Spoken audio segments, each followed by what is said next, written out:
cuarto encuentro que se realiza en este espacio. La idea es para intercambiar opiniones, visiones, y también enriquecernos y contar con mayores herramientas para interpretar este contexto tan complejo y con tantas incertidumbres que estamos atravesando. Y hoy por hoy tenemos, la verdad, que un triple privilegio, que es contar en un comienzo con mi tocayo, Tommy Caragosian, que es el presidente de UIA Joven, y también con dos exposiciones y presentaciones de dos economistas. Por un lado, Julia Segoviano, que es economista de la UBA y economista de la consultora LSG, y por el otro lado tenemos a Andrés Tabosnanska, también economista de la Universidad de Buenos Aires y experto en política industrial. Así que antes de darle de paso a Julia y a Andrés, bueno, la verdad que teniendo el placer de tener a Tomás en este seminario web, bueno, quería darte la palabra para que puedas hacer un comentario de lo que significa, lo que vos entendés y por qué te parece que es importante contar con este tipo de espacios.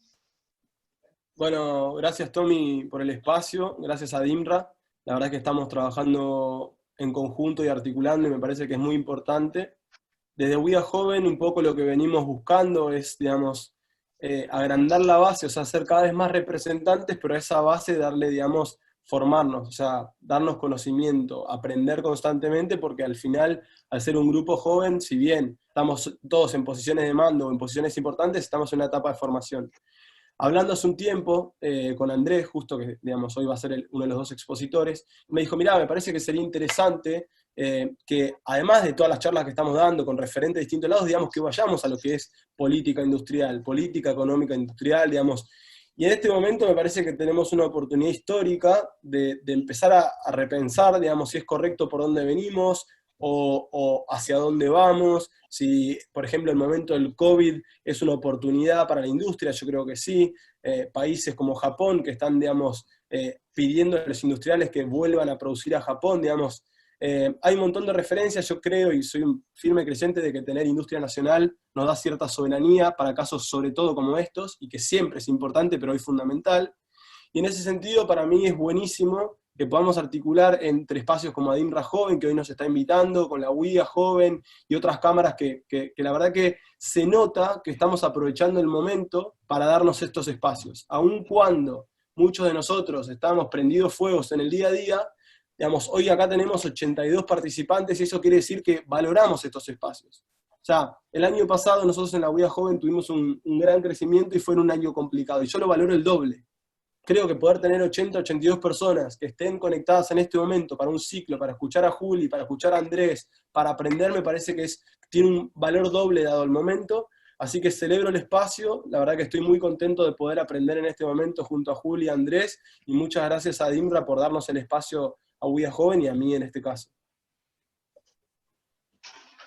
Muchas gracias, Tommy.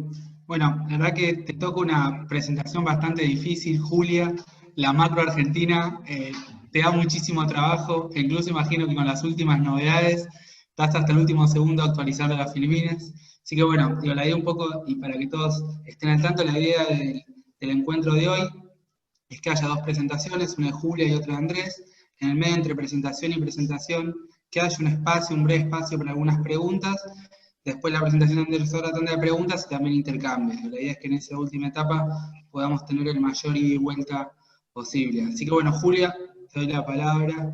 Y muchísimas gracias por estar acá y por cedernos tu tiempo. Sabemos que vos, Guido y el resto de los economistas de la consultora están muy a full, así que les agradecemos muchísimo el tiempo, la dedicación y la predisposición para acompañarnos hoy. Bueno, Tommy, gracias. Bueno, hola a los participantes también. Voy a compartir pantalla, así les comparto una presentación que armé para esta charla. Díganme si se ve bien, por favor.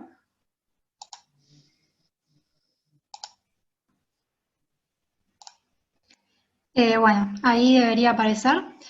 Bueno, la idea de esta primera presentación, como comentaron los chicos, es hablar un poco de cuál es el contexto macroeconómico que estamos atravesando a raíz de la pandemia, digamos, del COVID que nos irrumpió. Y la verdad que hoy el panorama es muy distinto a las proyecciones que había a principios de año, tanto en términos de actividad, de frente externo, tanto en términos sociales, en inflación. Básicamente lo primero, digamos, que se ve rápido, para hablar de los efectos de la pandemia, es el shock y el efecto fuerte que va a tener en la actividad. Esto es algo que no es que va a pasar solamente en Argentina, sino que, bueno, como ya saben todos, están cayendo y en magnitudes muy, muy altas todos los países del mundo, casi todos. Sin ir más lejos, Estados Unidos ya acusó 20 millones de puestos de trabajo, pérdida de 20 millones de puestos de trabajo. La Unión Europea acaba de dar caída en el primer trimestre de su PBI de un 4%, que es histórico, digamos, desde 1995. Entonces, yo lo que quiero decir con esto es, el mundo está en un contexto de crisis muy, muy alto y con caídas y magnitudes muy, muy altas.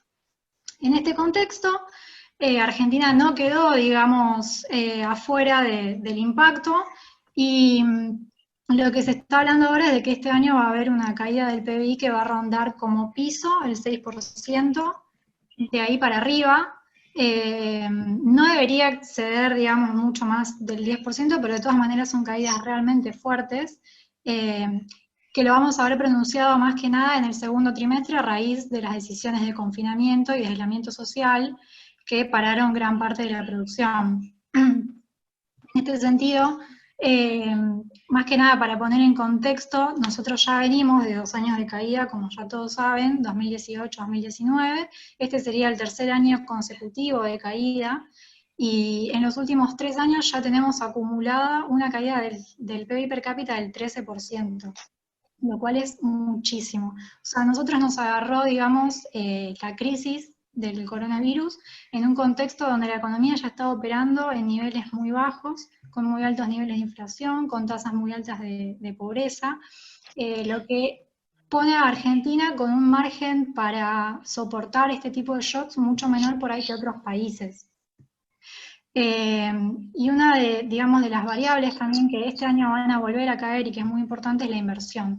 Se habla de una caída de alrededor del 20%, lo cual de vuelta se acumula con la caída de 2019, con la caída de 2018, de vuelta va a caer el consumo privado.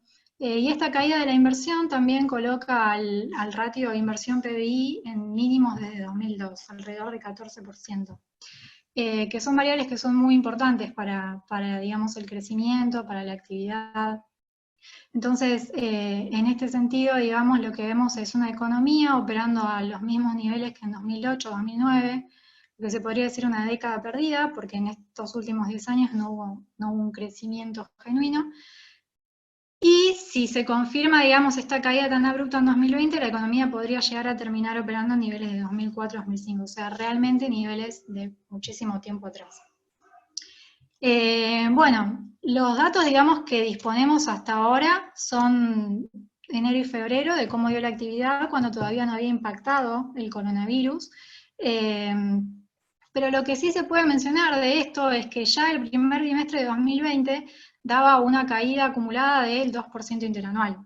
Entonces, esto nos da una pauta de, bueno, la economía ya venía operando en niveles bajos, todavía seguía recuperándose, no terminaba de levantar. Es verdad que para este año se esperaba que la segunda parte del año fuera un poco mejor, digamos, con mejorando un poco el consumo, mejorando la producción, un poco por rebote, un poco por la caída en las tasas, más o menos ajuste en la partida de las cuentas fiscales. Pero la realidad es que con la fuerte caída que vamos a tener en el segundo trimestre, todo lo que se esperaba, digamos, a inicio de año cayó. Bueno, y ¿qué es lo que sabemos, digamos, de marzo? Desde la consultora nosotros tenemos este índice de difusión que lo que hace es medir, digamos, cómo vienen dando los principales indicadores líderes para saber cómo, para anticiparnos un poco a cómo va a dar la actividad. Lo que pueden ver acá es que absolutamente todas las variables, digamos, que ya están relevadas en marzo cayeron. Las que habían caído en febrero, en marzo aceleraron la caída, y las que habían crecido en febrero, en marzo cayeron. y algunas tienen caídas realmente fuertes. Entonces eso más o menos nos da una pauta de cómo viene, digamos, marzo en términos de actividad, que viene muy mal. Si se pueden fijar en el gráfico, no importa lo que dice el índice de difusión, no es tanto la magnitud de la caída, sino lo que nos muestra es digamos, el dibujo que va a tomar la nueva caída. Y fíjense que en marzo tiene una caída muy, muy empinada.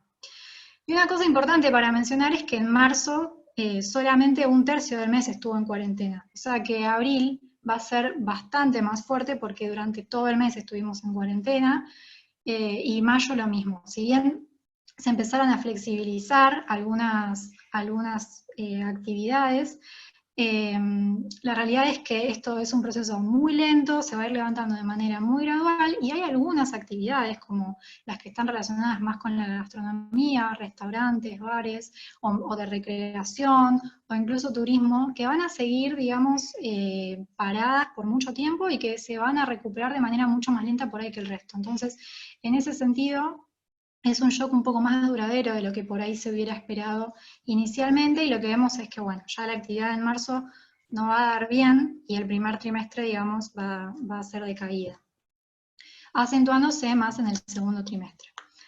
Bueno, estos son algunos datos que ya conocemos de marzo. Salió el índice de producción industrial. Si se fijan en el gráfico, la caída de marzo en comparación con el resto de meses es muy fuerte. Dio una caída del 17% respecto al mes anterior, y en el primer trimestre acumula caída. La industria, que es un sector que, bueno, como ya saben, viene muy golpeado, y este año acumularía su tercer año consecutivo de baja. Lo mismo con la construcción, que son dos sectores que te dan un parámetro de cómo viene la actividad de ese mes, digamos.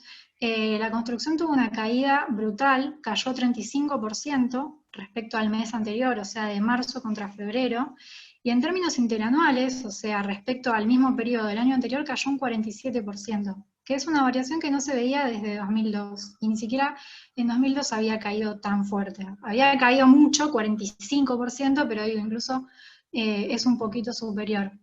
Entonces, este sector, que también viene muy golpeado porque no hay créditos hipotecarios, porque el año pasado una fuerte reducción en el gasto de capital, digamos que este año va a seguir muy golpeado. Y no es menos importante que son sectores que tienen bastante mano de obra, entonces un golpe tan fuerte en este tipo de sectores también es un golpe para lo que son los puestos de trabajo y la contención, digamos, social, ¿no? La situación social. Bueno, en términos de precios hay como una especie, digamos, de discusión interesante. Primero, contar un poco cómo estamos, cuál es el panorama. El primer trimestre de 2020 acumula un aumento de precios del 8%, que es menor a lo que se esperaba inicialmente, ¿sí? O sea, se observó una desaceleración interesante, o mejor dicho, los resultados fueron menores a los que se esperaban.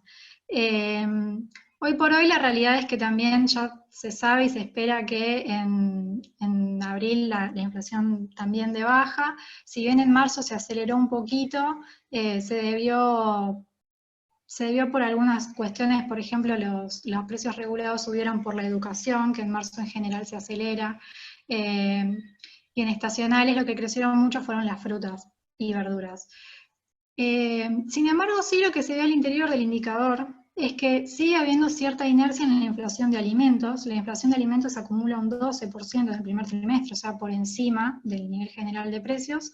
Y bueno, los alimentos ponderan bastante dentro del IPC, y además por su estrecha relación con los sectores más bajos, o sea, es lo que más consumen, un aumento muy fuerte en la inflación de alimentos en general está asociado también con un empeoramiento en la pobreza.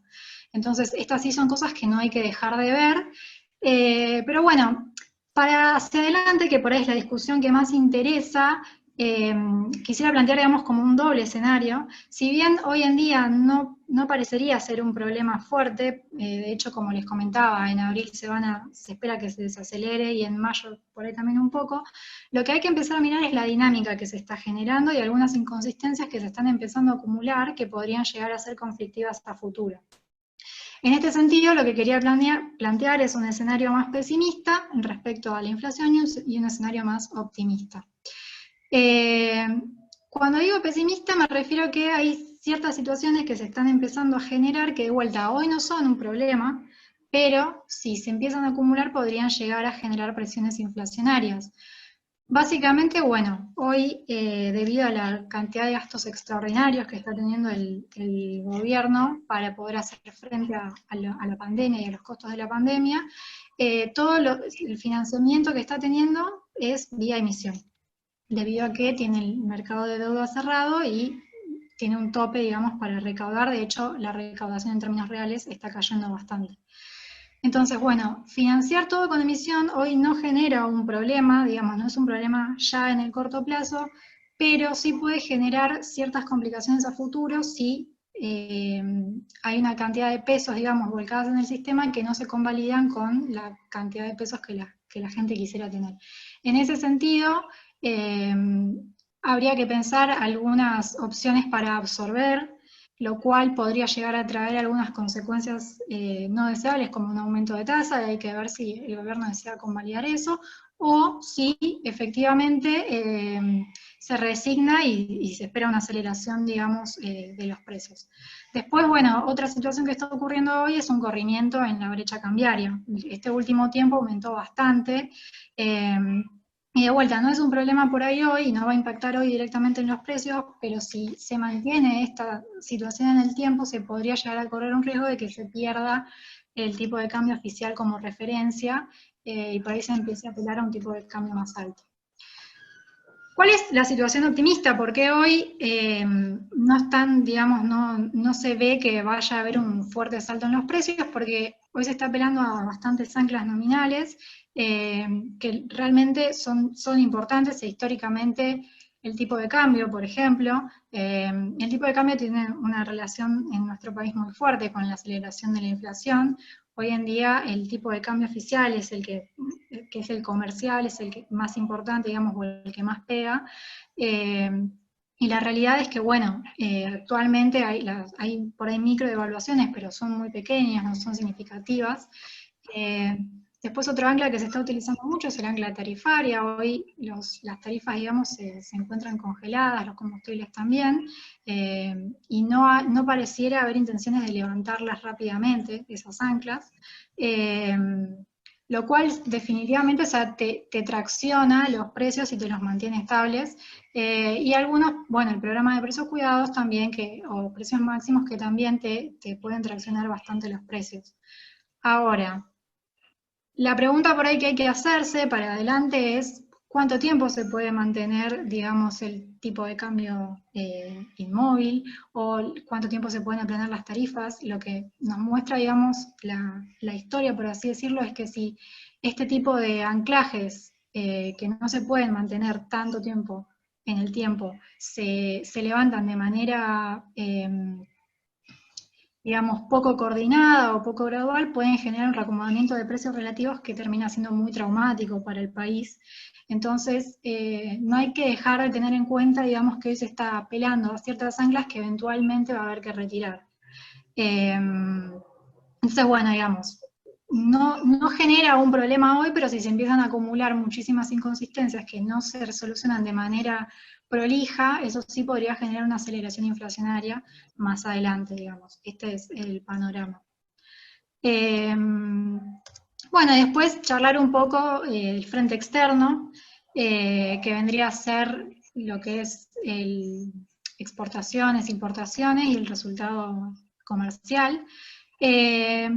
A ver, se podría decir que la situación con el frente externo nos va a dar alivio en términos de que vamos a volver a tener superávit comercial. La mala noticia es que es por razones malas, no es porque te están creciendo las exportaciones y te están explotando y te ingresan dólares, sino que es porque te están cayendo muchísimo más las importaciones de lo que te caen las exportaciones. Ya, digamos, en el primer trimestre, perdón, en marzo se evidenció el impacto que tiene el coronavirus en el frente comercial, porque te cayó la demanda mundial, o sea, los países entrando en recesión demandan menos, Y además te cayó el precio de los commodities, por ejemplo de la soja. Entonces tuviste una contracción de las exportaciones tanto vía precio como vía cantidades.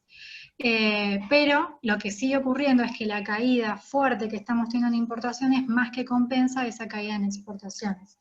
Entonces eso te termina dejando un alivio en términos de que te terminan ingresando dólares en ese frente. De todas maneras, bueno, esto no deja de ser preocupante en términos de la necesidad de aumentar las exportaciones y de la importancia que tienen, digamos, para traccionar hacia arriba la actividad. Bueno, y después finalmente hablar un poco del frente social, que básicamente es muy importante. Ya sabemos que hoy tenemos niveles de pobreza muy altos. El desempleo a fin de año va a aumentar, efectivamente, pero lo que se está viendo un poco en el mercado de trabajo es que el ajuste por ahí es más vía precios, es decir, mediante la caída del salario real, que se espera que este año caiga por tercera vez consecutiva, más que vía cantidades, es decir, más que por pérdida de puestos de trabajo en sentido masivo. Incluso ya, como ya sabemos, con el COVID algunos salarios están cayendo hasta nominalmente, que eso también es otra ancla inflacionaria. Este año, digamos, los salarios no tenés esa puja distributiva que te puede llegar a presionar la inflación, digamos, los precios. Hasta acá, digamos, es el panorama macroeconómico. Yo no sé, Tommy, si querés que echarle un poco de la deuda o los participantes, o si pasamos con... Sí, no, acá hubo una consulta para trasladarte, y primero gracias por tu presentación, Sí, súper me olvidé clara. no, acá tengo, perdón, tipo de cambio nominal, pero me olvidé de la presentación de gracias, ¿viste? De agradecer, así que... No, la verdad que clarísimo, así que muchísimas gracias por esta introducción. Evidentemente que es un contexto muy delicado y muy cambiante, con múltiples interrogantes hacia adelante. Y te traslado primero, antes de ir al tema de deuda, una consulta que plantearon acaso con respecto al sector de la construcción. ¿Se puede esperar que crezca? No, ¿qué es lo que están ustedes viendo desde el estudio? Digo, un poco en el sector metalúrgico, incluso el último dato que publicamos en marzo, dio una caída también del 23%, con lo cual muy en línea con los números que ustedes estaban planteando, y también preocuparte porque tuviste actividad durante casi 2/3 del mes, pero bueno, hay una parte del sector metalúrgico que está muy vinculada a lo que pase con la actividad de la construcción. Y hubo una consulta que escribieron sobre el tema. ¿Qué se podría pensar, te parece, hacia adelante? Bueno, la verdad que las expectativas no son muy buenas en términos de que este año la construcción volvería a caer. De vuelta, el impacto fuerte de verdad lo da el segundo trimestre y va a tener un poco de arrastre hacia el tercer trimestre y quizá un poco levanta para el cuarto, pero va a ser muy difícil revertir la importante caída que va a tener en el segundo trimestre, que incluso, bueno, como les mostraba, los datos de marzo ya son muy graves, entonces abril, digamos, no sé bien qué esperar en términos de magnitud. Bueno, el gobierno ya anunció que iba a hacer una inyección de 100.000 millones de pesos destinados al sector de la construcción. Es una medida que puede llegar a contraponer un poco la fuerte caída, pero de ninguna manera va a llegar a compensarla, digamos. O sea, puede llegar a traccionar. También se empezaron a liberar algunas actividades puntuales en el sector de construcción, pero lo cierto es que, digamos, ante la situación... A ver, las dos cosas que traccionan bastante al sector de construcción son los créditos hipotecarios, que hoy están completamente parados. Eso también es un problema. Y bueno, y además el gasto público, que se viene ajustando muchísimo y que incluso en los primeros 3 meses también sufrió ajustes. Entonces, esta inyección que va a hacer el gobierno va a tratar de contraponer, digamos, la situación, pero va a volver a caer. Muchas gracias. Y hay un punto que es muy interesante, y hoy para el empresariado en general, es entender un poco las vinculaciones entre la macro y la micro, ¿no? De qué manera lo que pase con el tipo de cambio, de qué manera lo que pase con comercio exterior, importación, etcétera, tiene un impacto muy directo. Y a veces puede pasar algo similar con el tema de la deuda, ¿no? Que es un tema que salió mucho en los medios el último fin de semana, y un poquito qué es lo que vos y ustedes en el estudio están viendo, y también de qué manera vos ves que eso impacta en la economía real, ¿no? Si hay un diálogo o no entre ese mundo de las negociaciones que pasan en Estados Unidos y los tenedores de bonos y los grandes fondos de inversión y la economía real. Bueno, la respuesta, vamos a arrancar por la respuesta, es que definitivamente una situación, por ejemplo, de default o un arreglo, digamos, o mejor dicho, no llegar a un acuerdo con los acreedores tiene impacto en el sector real, e incluso puede llegar a tener más impacto en el sector real que en el financiero. A ver, lo primero que ocurre, digamos, si no arreglás con los acreedores, es que se cierra el mercado de deuda voluntaria. El gobierno no tiene acceso a ese mercado de deuda voluntaria. No solamente empieza a tener problemas el sector público, sino que también esos problemas se trasladan al sector privado.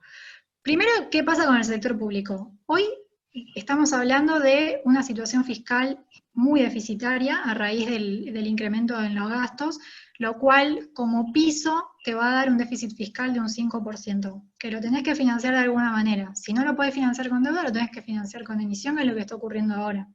Entonces, si vos no cerrás y vos tenés que financiar todo eso con emisión, o sea, tenés tres opciones. La primera es que vas a tener que vivir con tus propios recursos y encontrar la manera de financiar ese déficit. Lo puedes hacer aumentando impuestos, lo cual en la situación que estamos hoy, digamos que no es una medida que va a incentivar mucho la inversión o que puede complicar alguna rentabilidad de proyectos. Y si no, lo puedes financiar con emisión, que trae, o sea, si todo emisión, trae los problemas, digamos, que recién estábamos comentando.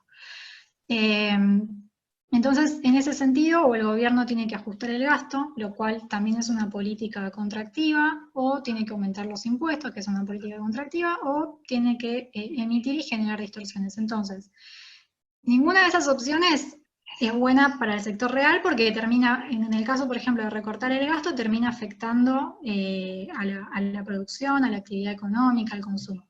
Pero además de eso, también una situación de default complica el acceso al crédito externo para el sector privado. La lógica es, el Estado, o sea, el gobierno argentino no puede pagar, entonces se complican también las necesidades de financiamiento para el sector privado. O tienen que acceder a créditos con tasas muy altas, o directamente no pueden acceder, lo cual comprime también la inversión, las decisiones de inversión, las decisiones de, digamos, de consumo. Quizá hoy en el corto plazo no se ve directamente porque hoy ya estás pagando algunos costos de estar reestructurando la deuda, pero en el largo plazo definitivamente te comprime tu capacidad de poder invertir. Además de que te genera un contexto de incertidumbre, y el contexto de incertidumbre siempre es perjudicial para que se desarrolle una macro de manera estable. O sea, cuando los agentes tienen miedo o no conocen lo que va a pasar, o precisamente hay incertidumbre y desconfianza, de vuelta se contraen las decisiones de inversión, de gasto, de consumo, todo eso te termina impactando en la actividad real, y cuanto más tardes, digamos, en acceder de vuelta a los mercados de deuda y más tardes en ganar confianza o tu riesgo país se mantenga alto, más en el tiempo se van a seguir manteniendo estas situaciones que cada vez te van a restringir más la inversión en el país, lo cual creo que ahí el canal, digamos, con el sector real es bastante rápido, digamos. No sé si quedó claro. Sí, clarísimo, Julia. Y no sé si querés hacer alguna otra reflexión con el tema de la deuda. ¿Ya está todo jugado o no? No se sabe el 22 de mayo. ¿Qué significa el 22 de mayo con respecto a próximas novedades o no? Si podrías hacer alguna breve reflexión sobre eso. Sí, el contexto actual es el siguiente, digamos. El 22 de abril el gobierno presentó una propuesta y dio tiempo hasta el 8 de mayo a los acreedores para aceptar o no esa propuesta. A grandes rasgos lo que decía, o sea, lo que decía la propuesta era que durante 3 años no se iban a pagar ni capital ni intereses, o sea, íbamos a tener 3 años de gracia y recién a partir de 2023 se empezaba a pagar. Y además se bajaba muchísimo la tasa de interés, ¿sí? Se propone pagar una tasa que arranca de 0,5% hasta 4,8%, que está muy por debajo de lo que se había acordado inicialmente cuando se emitieron los bonos.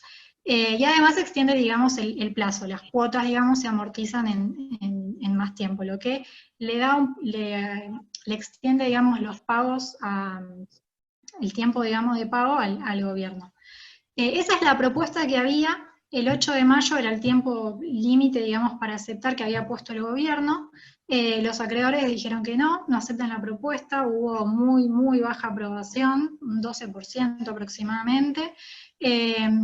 Y eso lo que te está dando la pauta es que los acreedores hoy, con la propuesta que les pones, prefieren ir a juicio. Ahora, no era, digamos, en realidad la fecha más importante, por así decirlo, es el 22 de mayo, y hay tiempo hasta el 22 de mayo para extender las negociaciones, que es lo que ocurrió, porque el 22 de abril vencían intereses que el gobierno decidió no pagar. Pero legalmente tiene un plazo de 30 días para pagarlo, y ya si el 22 de mayo decide no pagar, ahí sí empieza, digamos, empieza a contar bastante más el tiempo, y tiene que decidir si quiere pagar y seguir negociando con los acreedores o si decide defaultear. Hoy hay margen para negociar. No, digamos, yo por lo menos no tengo una postura pesimista en términos de que ya estamos en default porque no aceptaron, porque el gobierno todavía puede hacer algunas concesiones, como por ejemplo pagar algo antes de los 3 años, no necesariamente estar 3 años sin pagar, o subir un poco los cupones, o sea, puede hacer algunas concesiones que puedan acercar posiciones entre el gobierno y los acreedores. Y también el gobierno, al haber decidido extender los tiempos de negociación, se está mostrando predispuesto, digamos, a no defaultear, a querer negociar. Las novedades las iremos teniendo, digamos, con el correr de los días, pero hoy la situación está en plena negociación, y con margen para que el gobierno haga ciertas concesiones para acercarse, digamos, a la posición de los acreedores. Buenísimo, Julia, clarísimo, y muchísimas gracias por ese resumen de estas novedades recientes que sucedieron en los últimos días y que no estaban previstas cuando coordinamos un poco este encuentro.